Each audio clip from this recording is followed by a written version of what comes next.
saudara semuanya, sahabat petualang gaib dimanapun Anda berada. Jumpa lagi, alhamdulillah di malam ini ya, meskipun habis hujan.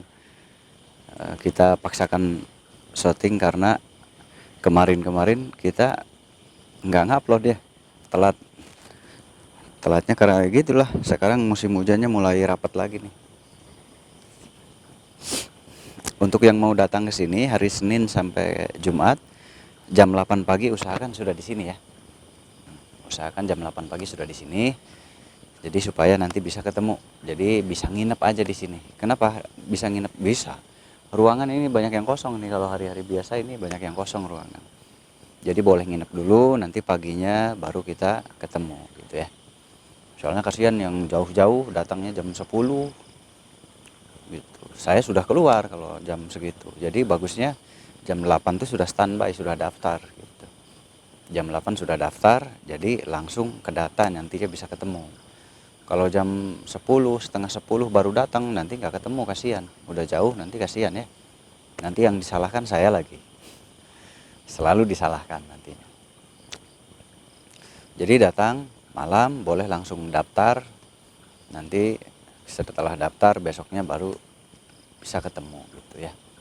Jadi mendingan nginep aja sambil main, sambil jalan-jalan gitu. Jadi nggak usah khawatir, kalau yang berobat juga kalau nginep juga bisa di sini karena ada ruangannya gitu. Nah, kali ini kita coba menguak sesuatu yang mungkin udah lama memang kita nggak pernah menguak hal itu ya. Hal apa? Tentang raja. Karena saudara-saudara mungkin dimanapun berada itu banyak melihat tulisan-tulisan Arab ya. Tulisan-tulisan Arab atau raja itu banyak dipakai oleh para ahli hikmah, dipakai oleh para ustadz-ustadz yang memang ahli di bidang ilmu hikmah karomah, nah, ataupun yang di pesantren-pesantren biasa ya, itu juga banyak yang memakai huruf-huruf Al-Quran, tulisan-tulisan Al-Quran untuk media pengobatan. Kalau di Indonesia hal seperti itu banyak sekali ya. Tapi bukan hanya di Indonesia, di Arab Saudi pun banyak sekali ya. Hal seperti itu, media pengobatan dengan menulis huruf-huruf atau ayat-ayat tertentu, itu memang banyak dilakukan di negara Islam atau bukan negara Islam ya. Di setiap negara yang ada agama Islamnya biasanya ada hal seperti itu. Kenapa ada? Karena itu sebetulnya suatu bukti bagian dari kekayaan ilmu Islam. Gitu. Jadi ilmu Islam itu kaya, banyak sekali banyak sekali kebidangan di ilmu Islam itu, banyak jurusan dan banyak keilmuan. Nah, itu tandanya Islam itu kaya dengan keilmuan.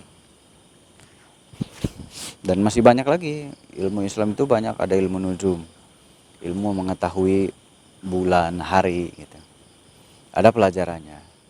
Ada ilmu hikmah seperti ini atau ilmu supranatural atau ilmu metafisika. Di Islam juga ada ilmu metafisika, disebutnya ilmu hikmah karomah. Nah, jadi di Islam itu banyak sekali ilmu. Boleh dibilang komplit lah gitu. Ada sains, itu ada untuk mempelajari khusus tentang Al-Quran dan sebagainya. Dan masih banyak lagi ilmu-ilmu di Islam itu yang mungkin belum begitu populer, karena terkadang tidak semua masyarakat mengarah kepada ilmu tersebut. Salah satu contohnya, ilmu hikmah aja sedikit yang mau mempelajarinya. Kenapa? Karena masyarakat umum akan merasa berat belajar ilmu hikmah itu. Kenapa? Karena harus ada puasa, harus zikir berjam-jam, puasa berhari-hari. Nah, itu butuh waktu dan kesabaran dan kesungguhan hati yang luar biasa gitu. Karena puasa berhari-hari, membaca bacaan itu berjam-jam, berdoa, jadi itu cukup luar biasa. Baca Waqiah aja sampai 27 kali. Saya ngalamin, bayangin coba saudara baca Waqiah 27 kali kalau mau tahu. Saya dulu selama 1 bulan baca Waqiah 27 kali. dulu ngalamin. Nah, kalau saudara mau merasakan, wah Kang Muh dulu 27 kali baca Waqiah selama 1 bulan. Kalau mau merasakan, bacalah dari sekarang. Gitu. Jadi nggak mudah belajar ilmu hikmah karomah itu ya. Butuh proses perjuangan yang cukup panjang. Bertahun-tahun belajar seperti itu. Saya sendiri kurang lebih 15 tahunan berarti ya. Karena dari kecil sudah mulai puasa tirakat gitu. Nah, kenapa kok di Islam ada yang berpendapat beda? Wajar, karena Islam itu kaya dengan ilmu. Jadi yang beda pendapat itu wajar gitu. Itu ilmu saling melengkapi, meskipun berbeda pendapat tapi saling melengkapi untuk menguatkan agama Islam. Nah, jadi saudara semua kembali mungkin pernah melihat rajah tulisan-tulisan Arab di rumah atau di apa. Seperti ini ya. Nah, bismillahirrahmanirrahim. Nah, seperti ini tulisan-tulisan Arab. Ini ada yang tulisan ayat kursi, ada yang tulisan surat Waqiah, ada yang tulisan Amar Rasuli, Al-Baqarah ya. Dan masih banyak lagi yang lainnya. Nah, jadi ini sengaja ditulis. Nah, untuk apa tujuannya? Tujuannya adalah fadilah. Biasanya di dunia ilmu hikmah karomah, para ustadz, para ajengan, para kiai, para habib, dan para syahid yang memang memahami ilmu hikmah, tulisan seperti ini ada fadilah, ada maksud. Ya, ada fadilah, ada maksud, atau kita suatu media pelantara. Allah menurunkan energi atau Allah menurunkan sesuatu yang tidak masuk logika melalui perantara. Perantara apa? Perantara ilmu-ilmu. Gitu. Karena Allah menurunkan rezeki itu melalui perantara. Kita dapat duit, ada pelantaranya nggak? Nggak mungkin duit langsung dari Allah, kan nggak mungkin. Kita dapat duit aja ada pelantara. Tetapi Allah lah yang berkehendak. Nah, kita dapat penyakit, penyakit pun melalui perantara. Apa pelantaranya? Angin. Virus terbawa angin. Jadi masuk jadi penyakit. Jadi segala sesuatu yang diberikan ada perantara. Kita makan ada pelantara nggak? Ada. Satu pakai duit, bisa beli makanan. Nah, itu pelantara makan. Jadi semuanya pakai perantara. Nah, dalam kehidupan itu memang pakai perantara. Nah, doa kepada Allah. Ketika kita berdoa kepada Allah, memang tanpa perantara, karena kita langsung kepada Allah. Tidak pakai perantara. Meskipun ada mulut yang berbicara, tapi itu boleh dibilang itu milik kita. Tubuh kita, organ dalam tubuh kita boleh dibilang bukan perantara. Kita saat berdoa langsung kepada Allah tanpa perantara. Nah, ya Allah, saya pengen beli mobil, kabulkan ya Allah. Nah, itu langsung kita dengan Allah. Tetapi saat Allah memberikan kamu mobil, itu pakai perantara. Tidak langsung mobil diberikan oleh Allah. Boom, mobil di depan gitu. Enggak ada itu, enggak ada. Ngaco itu, ngaco. Itu rumusannya ngaco. Jadi Allah tetap pakai perantara. Perantaranya apa? Bisa jadi kamu dihutangin atau ngutang dikasih.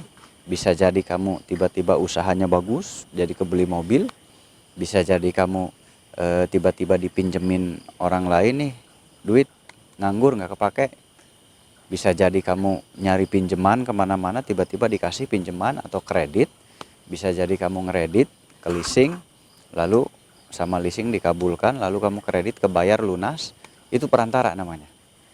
Jadi ingin punya mobil itu perantara, tapi saat berdoa meminta mobil kepada Allah, itu memang kita dengan Allah. Perantaranya para malaikat mencatat, lalu malaikat laporan. Perantaranya langsung malaikat. Tetapi Allah saat nurunkan mobil itu ke kamu, itu melalui beberapa perantara. Malaikat rezeki, lalu manusia. Bayangkan ketika kamu ingin beli mobil, lalu kamu ngeredit per bulan bayar. Uang yang kamu dapatkan untuk membayar itu dari berapa orang? Bayangkan. Kan ada yang dari beberapa orang dapat keuntungan, jadi satu kumpul, jadi bayar kredit. Bayangkan Allah memakai berapa pelantara. Ketika kamu berjualan, Allah mengirimkan perantara untuk membeli. Lalu keuntungannya terkumpul, lalu itu perantara namanya. Tapi tetap dari Allah. Jadi ini namanya perantara. Ketika ini dipakai ngobati orang, nah Allah yang menyembuhkan, tetapi Allah mengirim perantara-perantara untuk yang menyembuhkan itu. Contoh, ketika kamu sakit kepala, zaman sekarang ada obat di warung, Oskadon, Paramek, nggak apa-apa sebutin merek aja, biar jelas ya. Itu perantara. Ketika kamu sakit kepala, ketika kamu sakit perut, Allah memberikan perantara. Perantara apa? Allah menurunkan kepada manusia untuk berpikir, buatlah obat. Lalu dibuat, diproduksi obat pusing, ada Oskadon di warung-warung. Ketika kita pusing, beli Oskadon, kita tinggal minum. Tetapi kamu harus ingat, kesembuhan kamu itu melalui pelantara, tapi tetap dari Allah kesembuhan itu datangnya. Karena Allah yang menyiapkan perantara itu. Paham nggak? Semoga paham. Allah menurunkan obat-obatan itu sebagai perantara untuk mengobati kamu. Pusing, ada Oskadon, ada Paramek dan lain sebagainya. Perantaranya manusia menjual. Dari pabriknya dibuat oleh para profesor, para dokter, lalu diproduksi. Setelah diproduksi ada supir yang mengirim ke warung-warung, ada pemasaran dan lain. Itu perantara itu. Perantara untuk menyembuhkan kamu. Lalu sampailah di warung terdekat yang dekat rumah kalian. Nah, itu adalah pelantara untuk menyembuhkan. Suatu hari kamu akan sakit, obatnya ada di warung ini. Itu perantara. Jadi aspek kehidupan manusia itu selalu ada perantara. Nah, salah satu contoh ini perantara, ya, ini masuknya perantara. Gitu. Allah bisa saja menyembuhkan manusia yang Allah kehendaki melalui pelantara-pelantara tersebut. Nah, salah satu contoh dunia ketabiban itu kan ada tumpukan obat-obatan zaman dulu ya, sebelum ada dokter. Sebelum ada dokter tuh ada daun-daunan diracik jadi obat, itu perantara. Nah, dan sebelum banyak yang tahu tumbuk-tumbukan bahan herbal zaman dulu, itu banyaknya memakai jampe, doa. Nah, lebih dulu lagi, lebih jauh lagi ke belakang, itu belum banyak orang mengetahui kandungan-kandungan untuk dibuat jamu herbal. Mundur lagi ke belakang, jamu herbal pun masih sedikit. Mundur lagi ke belakang, makanya apa? Mundur ke belakang, makanya bukan zamannya jamu ditumbuk, tapi zamannya masih doa, bacaan. Ada kejawen, itu bacaan-bacaan untuk doa. Tapi mereka sembuh. Nah, itu pelantara yang bekerja melalui gelombang suara dan bekerja melalui energi ruh. Energi ruh itu ruhaniyah atau arwah atau ruh ya. Jadi batin, ruh. Ruh dengan ruhnya itu terjadi sesuatu lah, intinya sulit dibicarakan ya. Intinya si ruh yang mengobati itu langsung berinteraksi dengan ruh yang sakit. Nah, agar dipancing supaya melawan penyakitnya. Bisa terjadi nggak? Bisa, sangat bisa terjadi. Karena itu wilayah dunia gaib.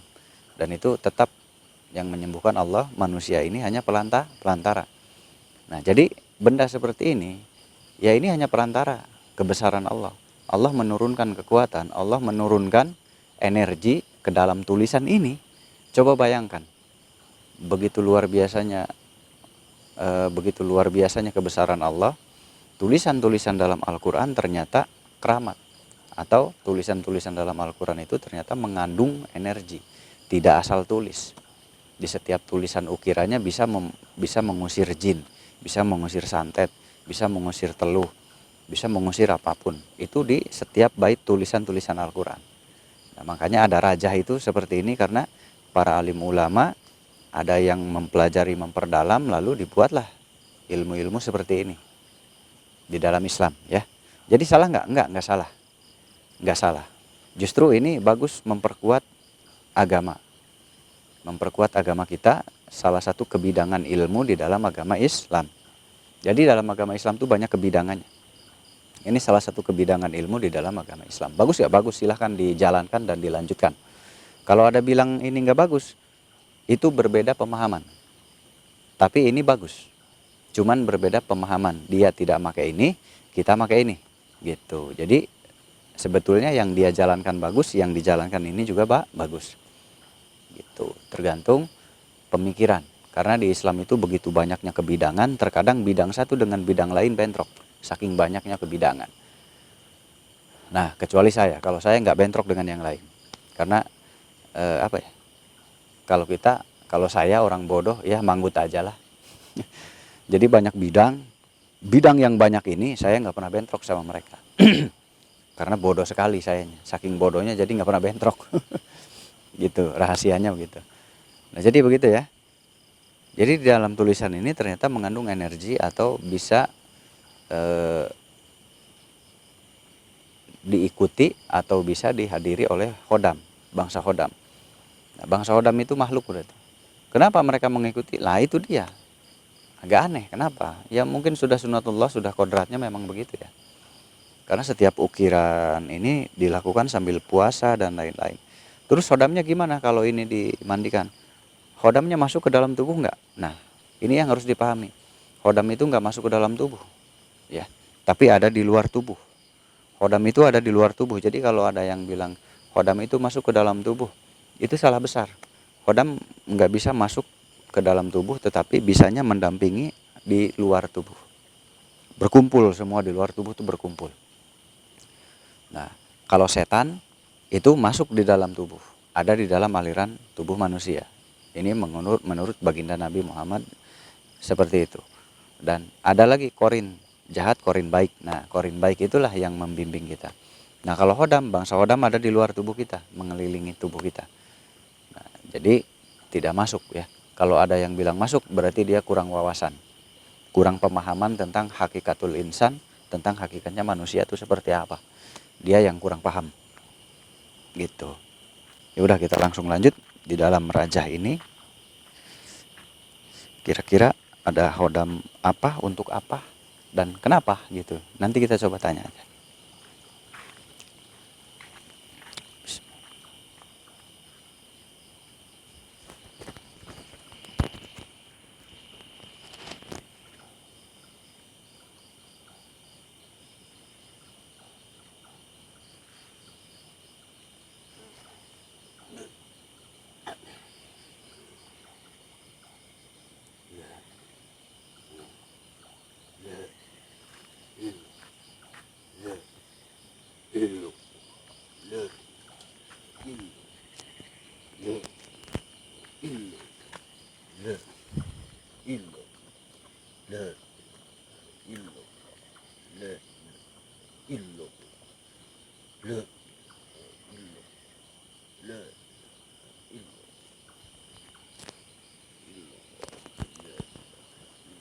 Dia sedang berzikir, jadi mau nanya bingung saya. Soalnya takut ganggu dia lagi zikir. Jadi mau nanyanya kagok kalau lagi begini, soalnya nggak bisa diganggu, nggak boleh diganggu.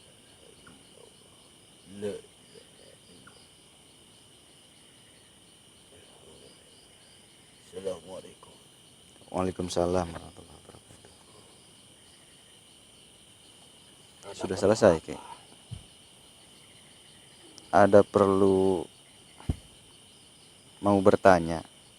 Boleh, silahkan. Apa yang ingin kamu ketahui? Iya. Ingin kamu tanyakan? Silahkan.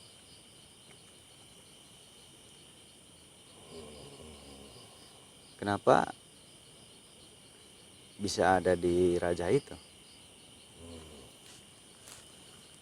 Itu yang ingin kamu ketahui. Iya, kenapa Anda bisa ada di kenapa ada di tulisan itu? Sebelum aku memberitahukan itu padamu, Hmm. ingin aku jelaskan sedikit tentang bagaimana aku bisa berada di situ. Hmm.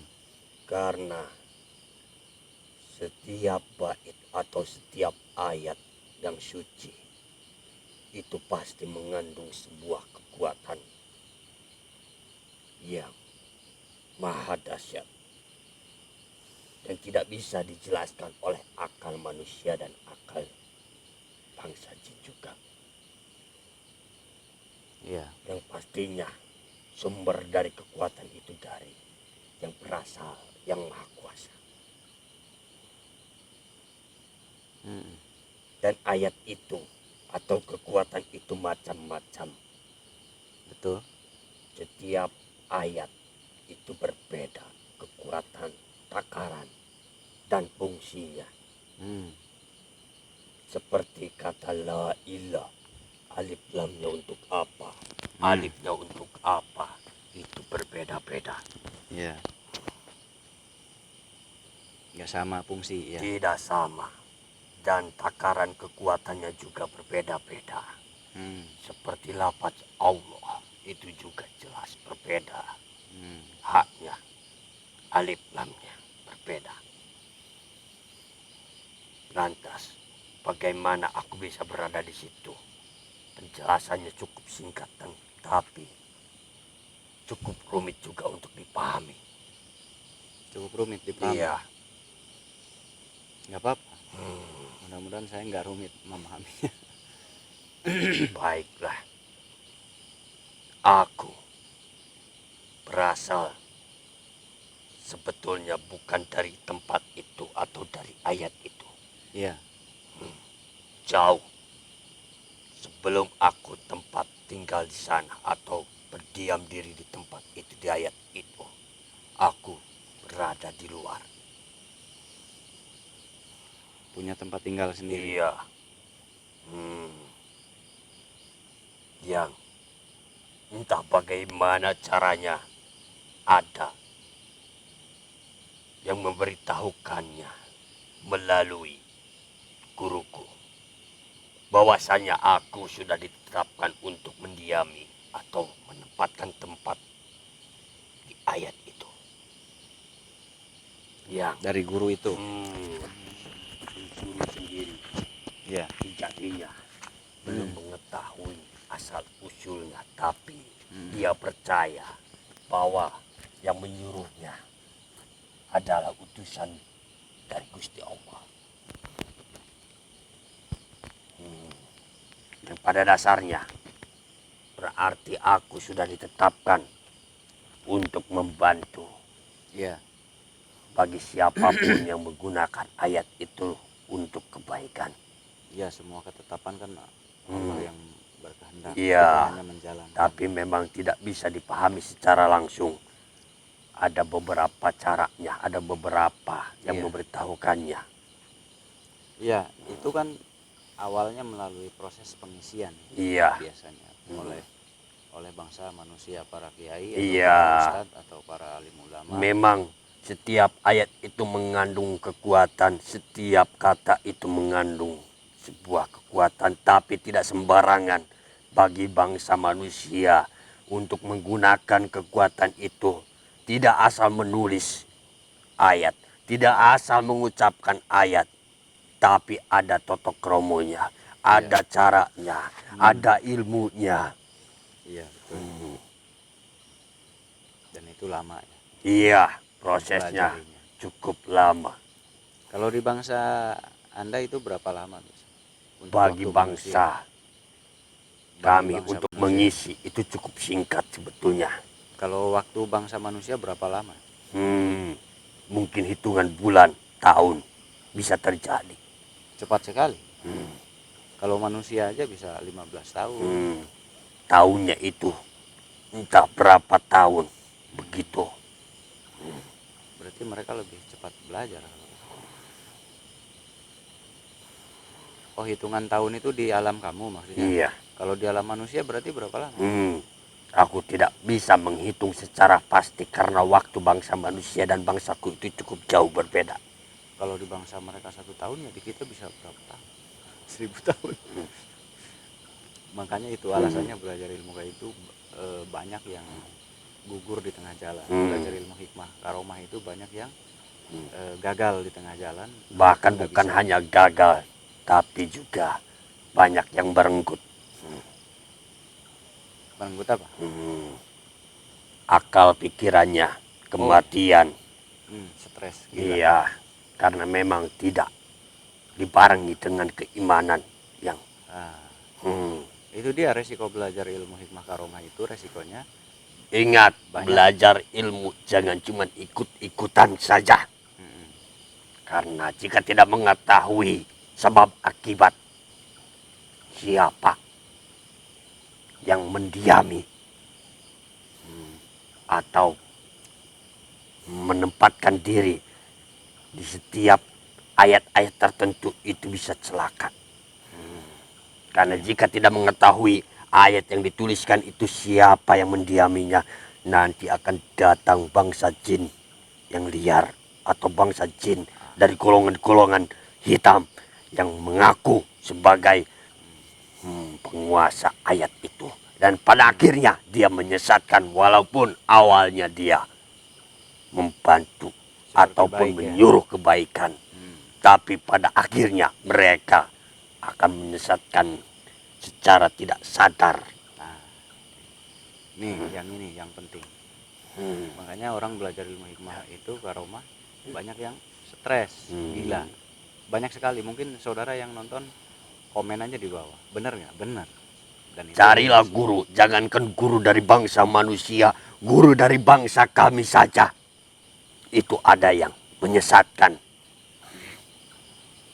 Kenapa bisa menyesatkan? Karena guru yang disebut guru itu sejatinya harus mengetahui kebaikan. Karena guru tidak akan mengajarkan keburukan. Tapi jika kita salah meminta ilmu kepada guru, pasti akan celaka pada akhirnya. Karena guru itu tidak akan bertanggung jawab menuntun kita ke arah yang benar.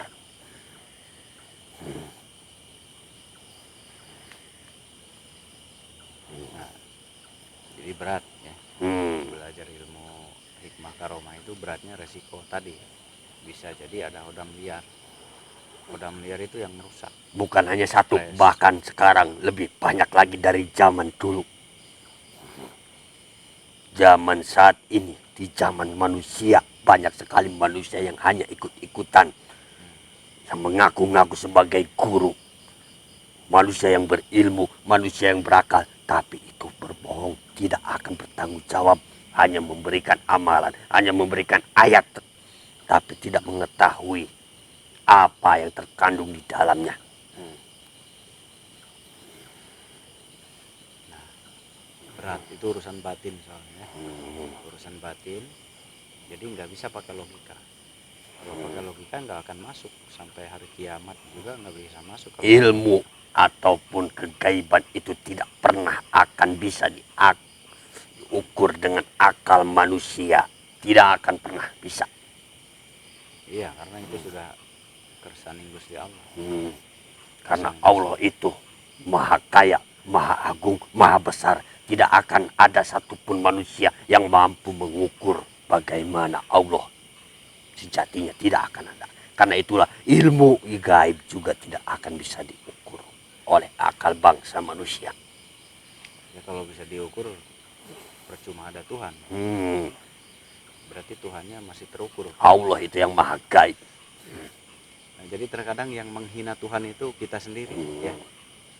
Jadi terkadang kita sendiri yang mengecilkan Tuhan kita. Nah, jadi Anda segera bertobat yang pernah menghina Tuhan Anda sendiri. Menghina itu bukan dalam kata-kata saja.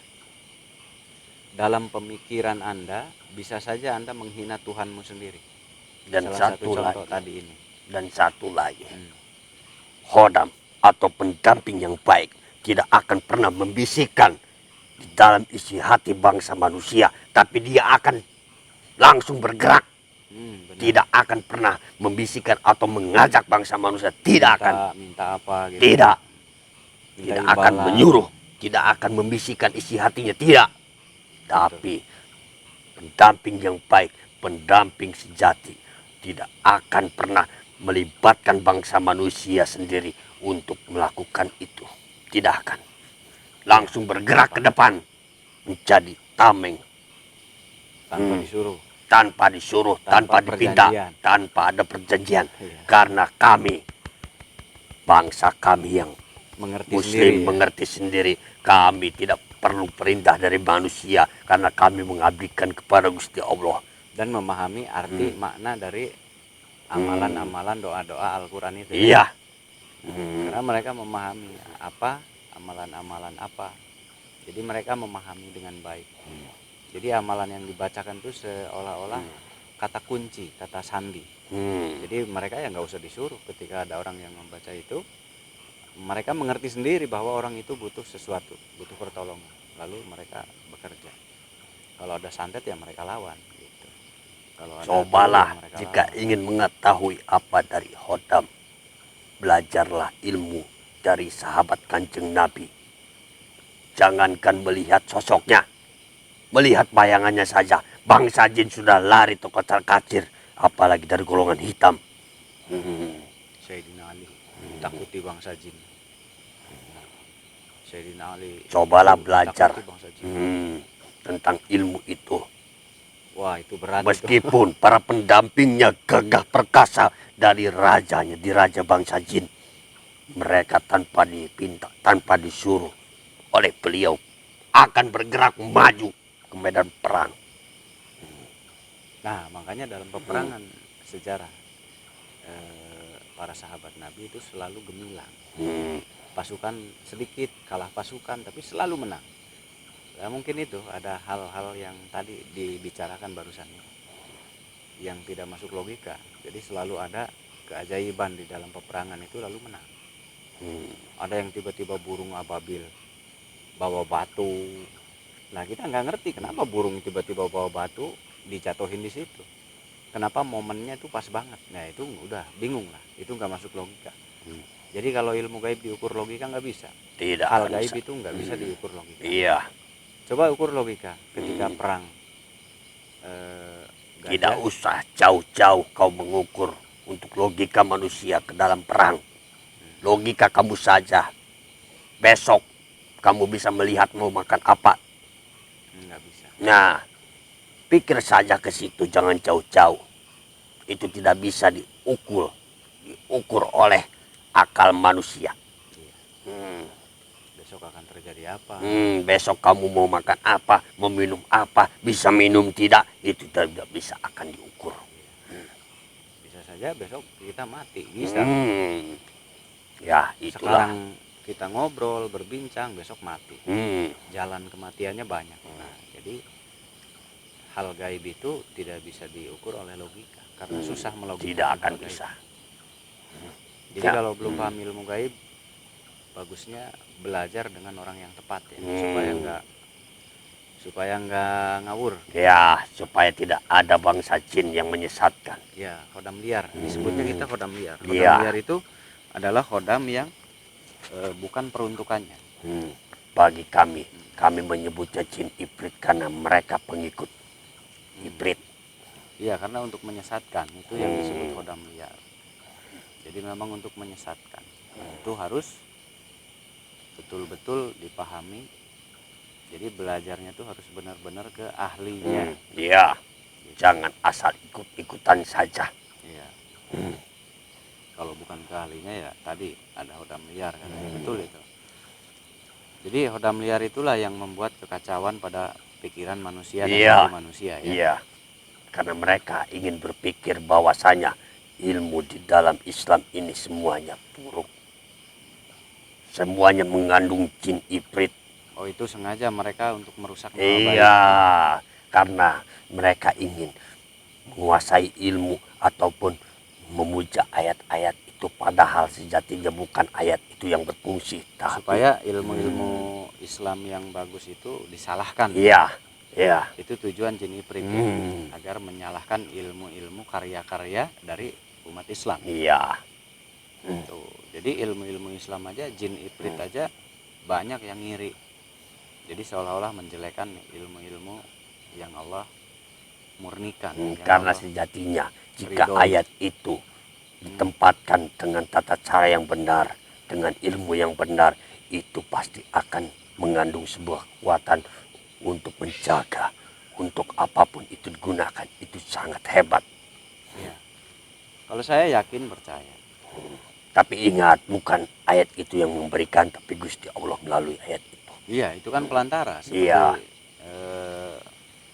semuanya ada pelantara. Betul. Apalagi di alam manusia, di alam dunia manusia semuanya pakai pelantara. Iya, tidak ada yang Langsung dari Tuhan tuh nggak ada. Jadi jangan berharap Tuhan ngasih duit. Kalau Tuhan itu ngasihnya perantara, nanti duit datang ke kita. tapi itu kersaning Gusti Allah. Iya. Itu kersanya kekuasaannya Tuhanmu ya. Kekuasaan Tuhanmu mendatangkan uang melalui si A, si B, si C. Dan kekuasaan Tuhanmu memberikan pengobatan kepada dirimu melalui si A, si B, si C. Iya. Jadi sakit pun diberikan perantara kesembuhan melalui manusia. Nah, iya betul. Gitu. Jadi manusia bisa mengobati, Hmm, bisa sebagai bisa. perantara. Iya. Contoh Anda sakit pergi ke dokter, itu perantara dokter itu. Anda sakit pergi ke paranormal, itu perantara. Paranormal itu hanya perantara. Macam-macam cara penyembuhan bagi bangsa manusia itu sudah diatur. Iya. Dan penyakit yang diberikan kepada manusia itu sudah diatur. Maka obatnya juga sudah diatur. Tapi kalian juga harus mencari obatnya itu. Nah itu yang sulit. Terkadang mencari pengobatan itu jodoh-jodohan. Ada yang cocok, Kamu ada yang nggak cocok. ingin berobat kepada salah satu manusia, jangan meminta kepada dia, jangan mengharapkan dari dia, tapi mengharapkanlah ridho dari Gusti Allah. Benar. Ya Allah, turunkan Kesembuhan, obat ya. melalui manusia ini. Jangan meminta pada dia, tolong sembuhkan saya, ya Tuhan. Tidak boleh itu. Benar. Tidak boleh. Itulah penghambat penyembuhan penyakitmu. Harus betul-betul ikhlas lillah kepada Allah, pasrah, kembalikan kepada Allah. Ya, Kembalikan, sembuh ataupun tidak, yang penting kita sudah berserah diri. ya, kembalikan kepada Allah itu dalam arti kita ikhlaskan. Betul itu. Karena manusia itu semuanya perantara, mau dokter ya perantara, paranormal ya perantara, mbah dukun juga ya perantara, semua perantara. Yang menyembuhkan ya kehendaknya Tuhan kita. Karena tidak ada bangsa manusia dan jin yang sakti yang mampu menyembuhkan penyakit, tidak ada. Nah, atas ridho Penyakit dan itu izin. juga salah satu makhluk ciptaan Allah. Iya, Maka kan? yang Bakteri. mampu menghancurkan penyakit itu, makhluk itu hanya Allah juga. Iya, karena makhluk itu kan bakteri. Bakteri Iya. itu kan makhluk hidup kalau di Microsoft. Ya, ini orang-orang medis paham.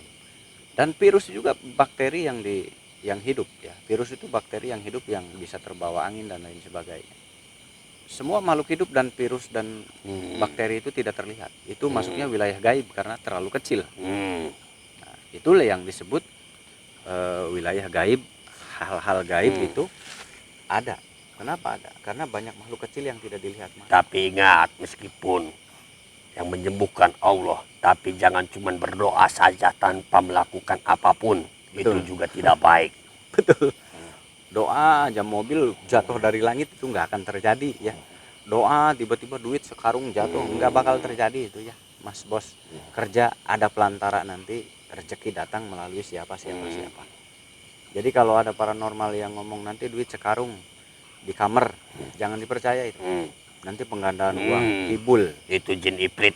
Nah itu jin ketombe itu. Bukan manusia Kibul. lagi, tapi jin ifrit. Berbentuk manusia. Nah, jin ifrit berbentuk manusia, tepat. Itu jin kibul namanya. Kenapa jin kibul? Nggak bisa duit tiba-tiba datang 2 karung di kamar tuh nggak bisa. Bisanya apa? Bisanya melalui pelantara. Nanti Allah berikan jalan perantara, pembelinya banyak. Nah, tiba-tiba orang pengen beli di warung kita. Nah, itu perantara, semuanya melalui perantara. Tiba-tiba bosnya sayang, lalu naik Perantara gaji. semuanya. Allah menurunkan wahyu saja melalui perantara para malaikatnya. Nah, Apalagi rezeki. ya kalau duit dikirim dari Allah ya nggak ada bank dunia dong. Bener nggak? Nggak usah nyetak duit itu, negara-negara nggak tidak nyetak akan duit. seimbang. Nggak bisa negara nyetak duit. Kenapa? Orang doa langsung duitnya jadi.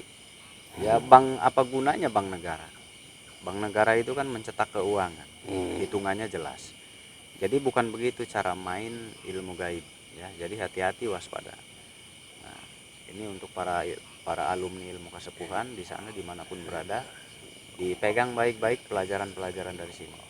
Berikan pencerahan kepada masyarakat awam, karena banyak masyarakat awam yang tidak memahami ilmu gaib itu apa sih. Gitu. Jangan bilang kesepuhan masih bingung hal seperti itu.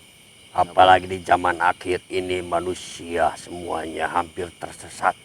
Iya, Harus hampir berhati-hati. hampir terlihatnya bagus ya. Semakin tua alam ini, manusia akan semakin tersesat. Harap kalian semua Tapi berhati-hati. terlihatnya bagus ya. Terlihatnya bagus, terlihatnya mulia, terlihatnya suci. Padahal itu alam sudah tua berarti ya. Iya, sudah mendekati, dan itu sebagai tanda-tanda akhir zaman yang disebutkan Kanjeng Nabi. Iya, akan dikuasai oleh orang-orang yang bodoh tidak berilmu ya. Hmm. Ini zaman ini sekarang begitu, terlihatnya suci, bersih padahal mereka kosong. Zaman sekarang mereka jadi pemimpin-pemimpin besar. Apalagi agama sekarang diobok-obok. Mereka nggak paham dengan baik ilmu agama, tetapi disucikan oleh masyarakat. Karena kalau masyarakat kan kertas putih, tidak paham ilmu politik ya. Tidak paham ilmu politik, polos sekali. Masyarakat tuh nggak bisa disalahkan karena polos seperti Jangan bayi. melihat dari penampilan yang mengajarkan keburukan. Penampilannya baik tapi mengajarkan keburukan. Tapi yang mengikuti ajaran Kanjeng Nabi, meskipun pakaiannya kotor, compang-camping, tapi dia mengajarkan tidak akan pernah mengatakan ataupun mengguncing manusia-manusia lainnya. Pasti akan mengajak kebaikan, tidak akan pernah mengajak peperangan terjadi lagi. Iya. Tapi masalahnya zaman sekarang beda dengan zaman Karena dulu. itu sudah diatur. Iya. Tapi sebagai peringatan untuk kalian bangsa manusia, hati-hati, perkuat lagi keimanan, pelajari lagi ilmu-ilmu yang sudah dijelaskan di dalam Al-Quran. Nah itu kalau Akan itu terjadi zaman di mana manusia tidak akan memiliki ilmu satupun, ataupun bisa dikatakan kebodohan yang akan menguasai muka bumi ini, alam ini. kalau ilmu agama mereka pintar, justru ilmu politik yang nol, sehingga mereka mudah dikibulin Dia oleh pintar orang-orang yang ahli ilmu politik. agama tapi tidak mengetahui isi dari agama itu. Nah itu dia masalahnya.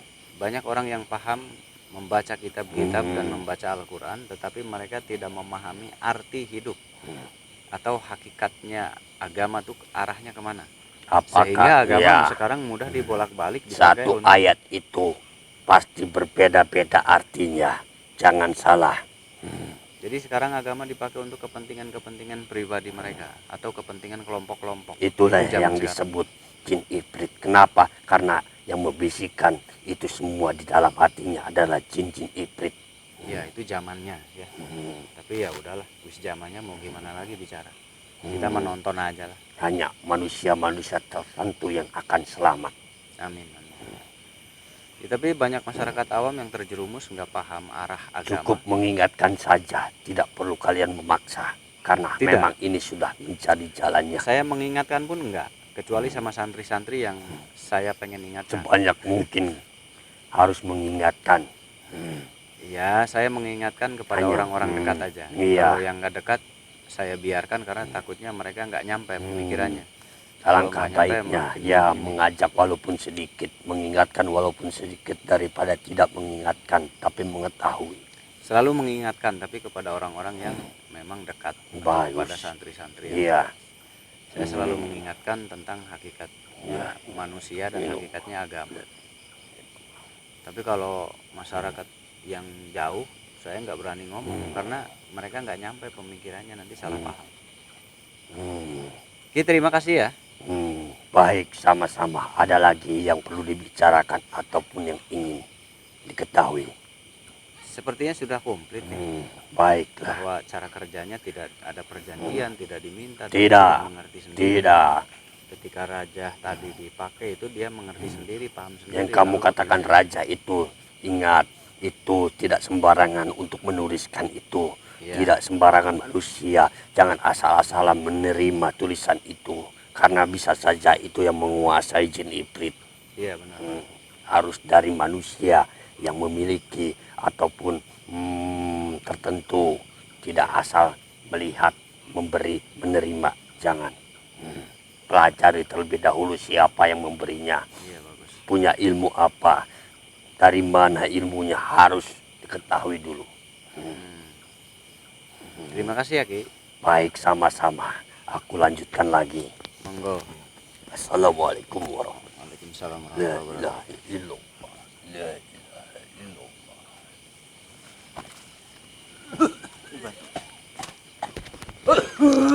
Nah, jadi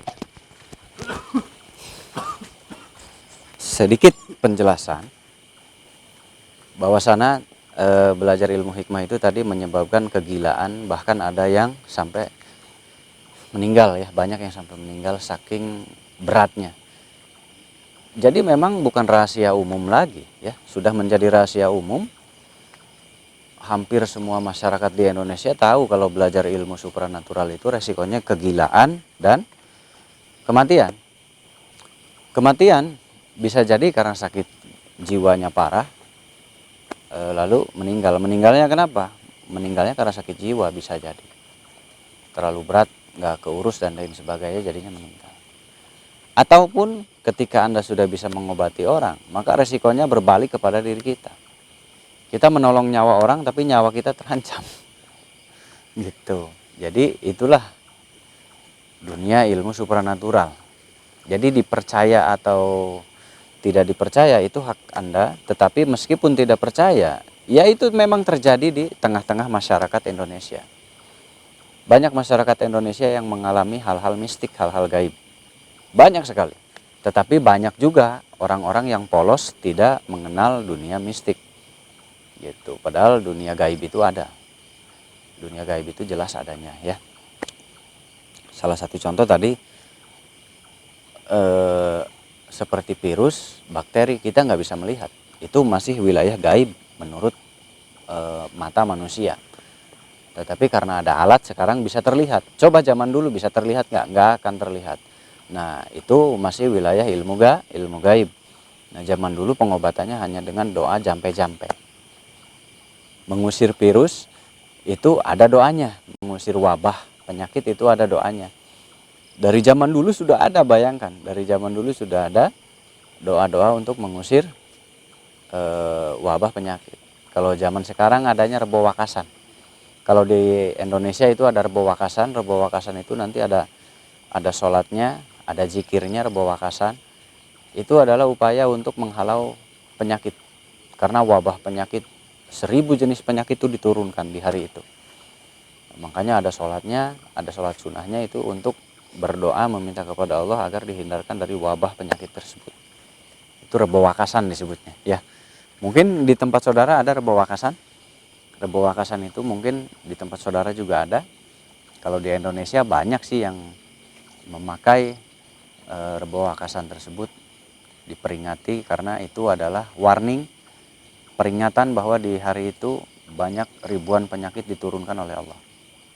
Setahun sekali Allah menurunkan penyakit di hari Rebo Wakasan itu. Makanya ada doa, ada sholatnya, ada doanya, itu berdoa kepada Allah, meminta kepada Allah supaya diselamatkan dari wabah. Wabah itu ya bisa bakteri dan virus. Hanya dengan doa dan sholat kepada Allah, berdoa kepada Allah di Rebo Wakasan, puasa, supaya dihindarkan dari bakteri dan virus. Berarti menangani bakteri dan virus itu dengan doa, dengan sholat, minta kepada Allah. Rebo Wakasan. Nah berarti ada nggak pengobatan dengan bacaan? Ada. Salah satu contohnya di Islam di Indonesia ada Rebo Wakasan. Berarti pengobatan bakteri dan virus bisa dengan doa. Tetapi yang lebih bagusnya ada syariat. Syariatnya apa? Obat. Bisa obat-obatan yang ditumbuk kalau zaman dulu, kalau zaman sekarang udah jadi. Tinggal beli di warung atau tinggal pergi ke dokter nanti dikasih obat jadi. Sekarang lebih mudah, lebih praktis. Karena sudah diracik ya.